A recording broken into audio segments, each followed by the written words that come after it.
Oh, that is so good. I love that flight. Through golf's history, there has been times where golf clubs have come out and they have changed the game. They've revolutionized the way we think about equipment. And I've teamed up with my good friends at Golfbidder to build a bag full of iconic golf clubs from my lifetime, all the way from driver through to putter. Golfbidder are a great company where you can buy used clubs and even trade in your old sets. And I've built a bag of, like I say, iconic golf clubs, clubs that I remember that really revolutionized the way we think about golf. I'm gonna start here on the putting green. Guys, by the way, if you're new to my channel, my name's Rick Shields. Make sure you like and subscribe. You're gonna not miss out on any of the YouTube content. Starting off with putter. This putter is one of the most iconic putters that golf has ever produced. This is the Odyssey White Hot 2-ball.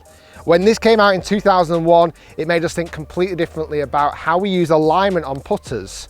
The whole idea of these two white discs, I'm sure many of you remember, are the same circumference as a golf ball.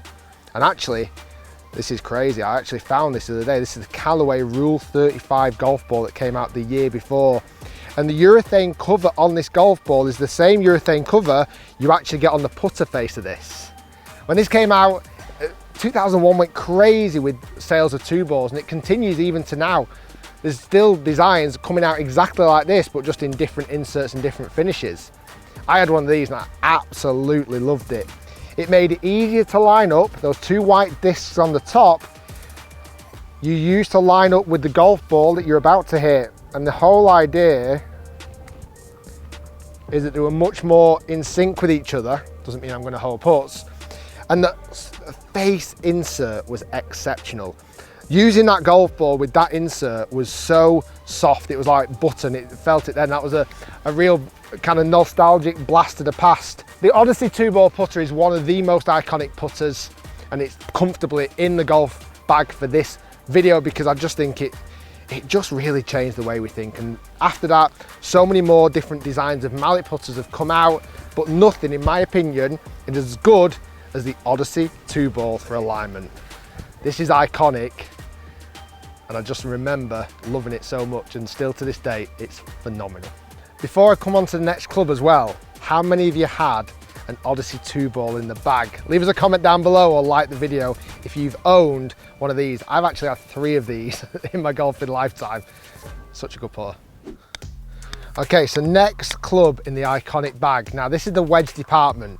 I could have gone very traditional with like a Vokey wedge, because Vokeys have been around for 15 years and they've made great wedges. However, this particular wedge kind of felt like it changed the game a little bit in most recent years. I've gone for the Callaway Mac Daddy PM Grind. Now, if you remember, the reason why I've put this one in the bag, this iconic clubs, is how unusual the face looked.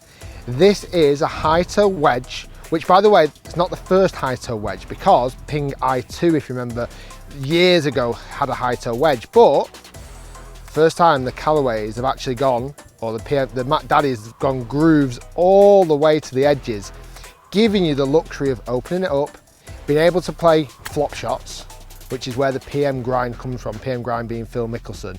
Being able to play elegant bunker shots by opening that face up, being able to play nice little chip shots. I feel like in the modern era, this club made us think slightly differently about 2 things, about the way we use a high toe and more loft, and definitely the way we use grind and bounce differently.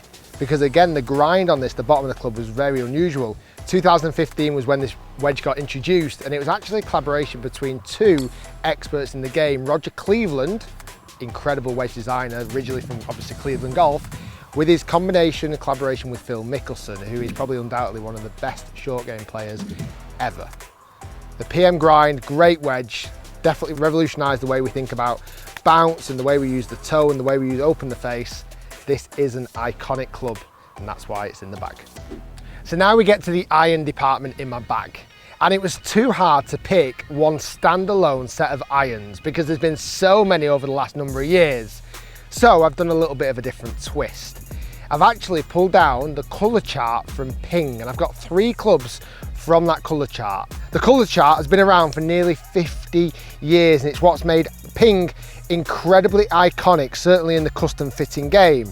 Now, I've got my phone here with the current chart and there's so many colours now. I think there's 1, 2, 3, 4, 5, 6, 7, 8. There's 10 different colour options now. And I've got 3 that are actually really contrasting. I've got a maroon Liongull, which is 5 degrees upright of standard. Granted, these aren't the same heads or the same shafts, but the Liongull is 5 degrees upright. I've then got a black Liongull, which most of you will know this is completely custom. This is standard, so standard Liongull for a 7-iron. And I've got a brown Liongull as well, which is 3 degrees flat. So the reason why I've pulled these out, because it has such a factor on ball flight.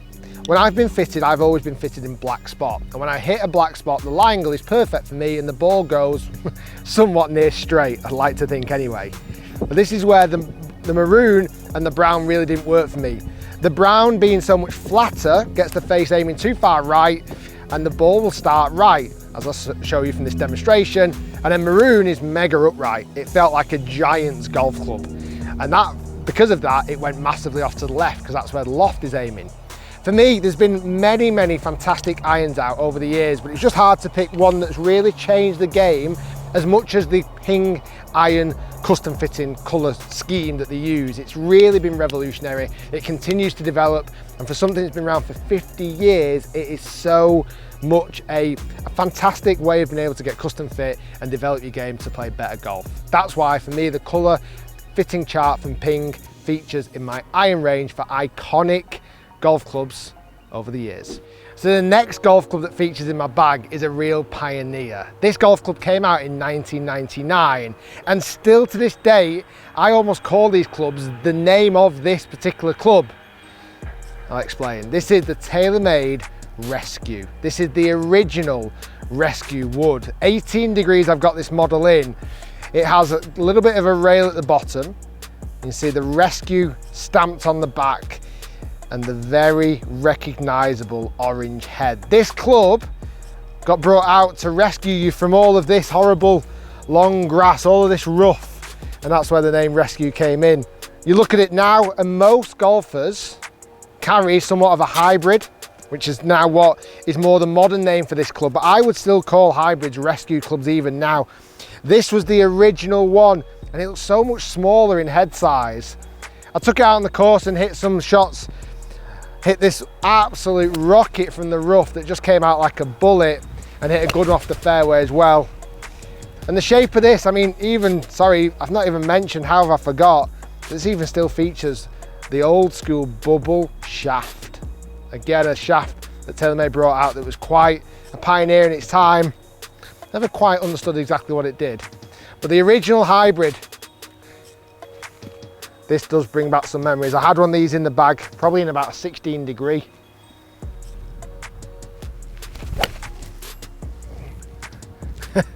Not as easy to hit as some of the more modern hybrids, but without question, a pioneer in the golf club world. As soon as this came out, many brands after followed suit, and now hybrids are a very popular club in a lot of players' bags. This is where it all came from. Okay, so we're now at the heavy hitters, the 3-wood and the driver that I've chosen to put in this bag from Golf Bidder, which are iconic. I'm gonna start off with the 3-wood first. This 3-wood is definitely iconic. This is the TaylorMade Rocket Balls. This was one of the furthest hitting 3-woods that has ever been produced, and if not, may even still be the longest hitting 3-wood ever produced. First 3-wood to feature on, maybe not the first, but certainly one of the most recognisable 3-woods to feature the Speed Channel. Certainly one of the first 3-wood heads that came out in white. And the whole claim on this is this 3-wood went 17 yards further because of the speed. Limits are slightly different on 3-wood. I'm excited. I've got GC Quad down here. I'm going to give that a rip. And I'm going to test it against the driver that is 15 years older. And the reason why I've chosen this particular driver, because this was the first ever titanium driver that I ever owned when I first started playing golf in '97. And when it first came out, I thought it was the biggest headed driver I have ever seen. obviously now we know there's much more bigger headed drivers. When it first came out, this was 250cc, well it is still 250cc head, but it was the first one to get to that size. Under this head cover, we have an iconic driver. This is the Callaway Warbird Great Big Bertha. Titanium head, 250cc, no bells and whistles. As you compare it to modern day drivers, there is zero adjustability, super slim iconic hosel, almost not even there at all, grooves on the face. Now I think it'd only be fair to have a little test. Can the 3-wood that came out 15 years later outdrive the iconic driver? The Callaway's still slightly longer. Let's hit 3 with each and find out. But both of these two golf clubs were certainly iconic pioneers of the time. And this 3-wood I know still features in golf clubs around the world because it is an absolute rocket, like it says on the club. Right, let's get hitting some. So RBZ first. The monster 3-wood. We'll go on carry distance. It's a good looking head still.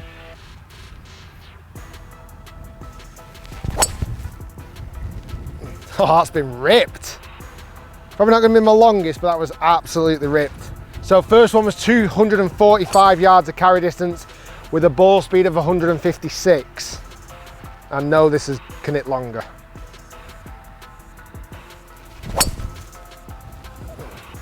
That's nice.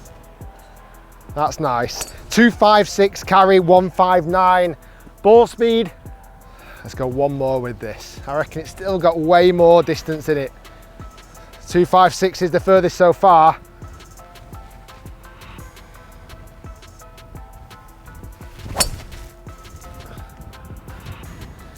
Oh, that flight is amazing. 264 yards of carry distance and 160 miles per hour ball speed. What does the Great Big Bertha that's 15 years older, 1997 this came out. Now, to be fair, head size isn't too dissimilar to the TaylorMade 3-wood. I'm gonna have to tee it up a little bit higher because it's a slightly deeper face. 264 to beat. Oh, this brings back some really nice memories. I used to think this driver was absolutely massive. Oh, that is so good. I love that flight. That might be competition over. Let's see what the distance was. Distance on carry, 270 yards and 162 ball speed. That for a driver that is, what, nearly 20 years old? Isn't bad at all. Over 20 years old, 22 years old. Wow, is that how long I've been playing golf for? 260 on a bad hit, and let's finish on one more absolute bullet. I'm going to give it everything I've got. I reckon junior Rick Shields would have absolutely loved the range like this with the technology. Imagine that 20 odd years ago. With this driver, I'd have been challenging, I'd have been thinking I was Tiger Woods. Let's see if I can absolute bomb one. Oh, it's a bit left, but it's big. Yeah, 265. Iconic golf clubs. I think there's been some absolute classics. And when we look at the way that golf clubs have developed over the years, we'll always get times where golf clubs, the technology has moved on leaps and bounds. But for me, the clubs that I've chosen there today are iconic. For me, they've changed the way that we think about golf, from the way that we align the putter to the way that now technology with drivers has evolved enormously, even from this, the first ever 250cc driver head. Thanks to the guys at Golf Bidder for setting this up. If you ever want to trade in your old clubs or fancy a change, go and check out Golf Bidder. Great company, great people. Thanks for watching, stay tuned, lots more to come. I've been Rick Shields, make sure you like and subscribe, and we'll see you next time. Wow, that brought back some memories. Love that.